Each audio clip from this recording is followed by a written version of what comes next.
అధ్యక్ష, ఈనాడు అతి ముఖ్యమైనటువంటి రాష్ట్ర రైతాంగానికి అదేవిధంగా రాష్ట్ర అభివృద్ధికి తోడ్పడేటటువంటి వ్యవసాయానికి సంబంధించినటువంటి రైతు భరోసాపై స్వల్పకాలిక చర్చకి అవకాశం ఇచ్చినటువంటి స్పీకర్ గారికి సభ్యులకి అందరికీ ధన్యవాదాలు తెలియజేస్తా. అధ్యక్ష, 18-19 ఆనాటి ప్రభుత్వం రైతు బంధు పథకాన్ని ప్రారంభించింది. అధ్యక్ష, ఈ పథకం మొదటగా 4,000 రూపాయలు ఎకరానికి చొప్పున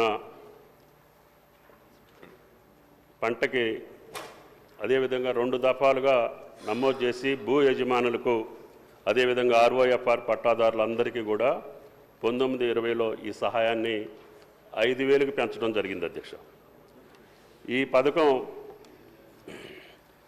ధరణి పోర్టల్లో లభ్యమయ్యే భూమి హక్కుల రికార్డుల ఆధారంగా నిర్ణయించబడింది. అధ్యక్ష, కావున భూమి కలిగిన వారు సాగు చేయకపోయినా ఈ పథకానికి అర్హులయ్యారు. అధ్యక్ష, ఈ రైతు బంధు అమలు చేసినటువంటి విధానం వ్యవసాయ శాఖకు లబ్ధిదారుల పేరును మార్చడం లేదా CCLA నుండి అందిన భూమి విస్తీర్ణంలో మార్పు చేయడానికి అనుమతి లేదు. అధ్యక్ష, వ్యవసాయ శాఖ పట్టాదారుల బ్యాంక్ ఖాతా వివరాలను సేకరించి రైతు బంధు పోర్టల్ అప్డేట్ చేస్తుంది.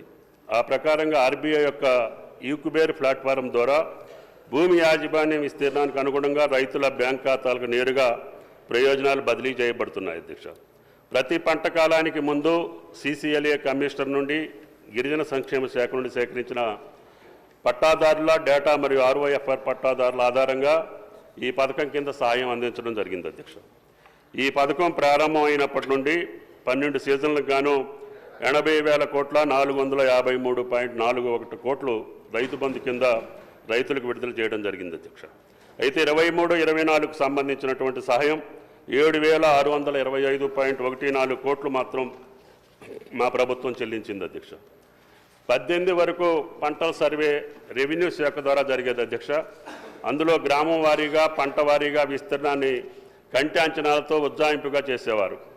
18లో భూమి రికార్డుల డిజిటలైజేషన్ తర్వాత పంటల సర్వే వ్యవసాయ శాఖ బాధ్యతగా మారింది. అధ్యక్ష, వానాకాలం 19 నాటికి AEOలు మొబైల్ యాప్ సహాయంతో పంటల నగదు సర్వే ప్రారంభించారు. అధ్యక్ష, 19 పంటల నమోదు ప్రారంభం నుంచి రైతు వారీగా రైతు బంధు సహాయం పొందిన విస్తీర్ణం మరియు వారి పంట వేసిన విస్తీర్ణం విశ్లేషణ చేయగా సుమారు 21,283.66 కోట్ల సాగు చేయని భూముల కోసం విడుదలయ్యాయని గమనించడం జరిగింది. అధ్యక్ష, ఆ టేబుల్ కూడా మీకు నోట్లో ఏ సంవత్సరంలో ఎంత జరిగింది అనేది కూడా మీకు వివరాలు ఇచ్చాం. అధ్యక్ష, దీనివల్ల రైతు భూమిని సాగు చేస్తే మాత్రమే ప్రయోజనాలు ఇవ్వాలి. అధ్యక్ష, GORT నెంబర్ 231 ప్రకారం ఈ పథకం యొక్క ముఖ్య ఉద్దేశం. అధ్యక్ష, కానీ దీన్ని స్పష్టంగా పేర్కొన్నప్పటికీ అమల్లో చాలా వ్యత్యాసం కనపడుతుంది. అధ్యక్ష, అదేవిధంగా గౌరవ సభ్యుల పరిశీలనార్థం కేంద్ర ప్రభుత్వం అమలు చేస్తున్నటువంటి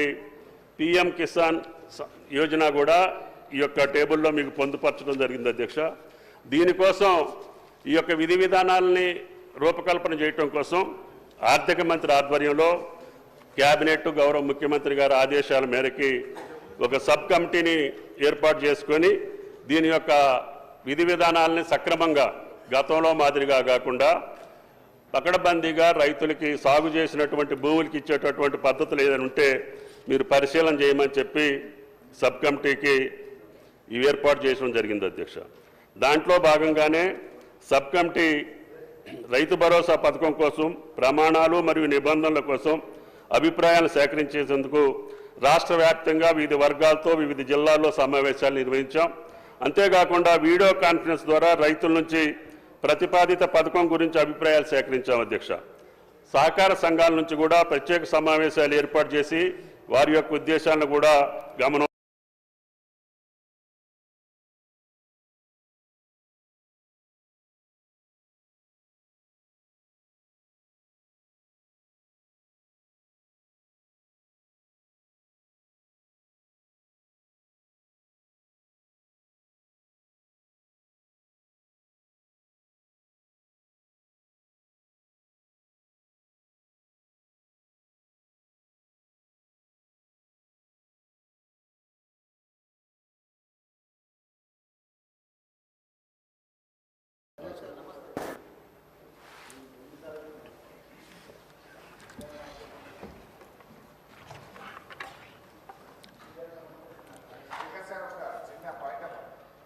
నిజమైనటువంటి సాగు చేసినటువంటి రైతుకి ఏ రకంగా ఇవ్వాలి అనేది మీ సూచనల ద్వారా తీసుకొని తప్పకుండా సంక్రాంతి పండుగ కల్లా విధి విధానాలు రూపకల్పన చేసి సంక్రాంతికి రైతు భరోసా ఇవ్వడానికి ఈ ప్రభుత్వం సిద్ధంగా ఉందని చెప్పి విజ్ఞప్తి చేస్తూ కేంద్ర ప్రభుత్వం యొక్క పథకంలో ఉన్నటువంటి విధి విధానాలు కూడా మీ ముందుంచాం అధ్యక్ష.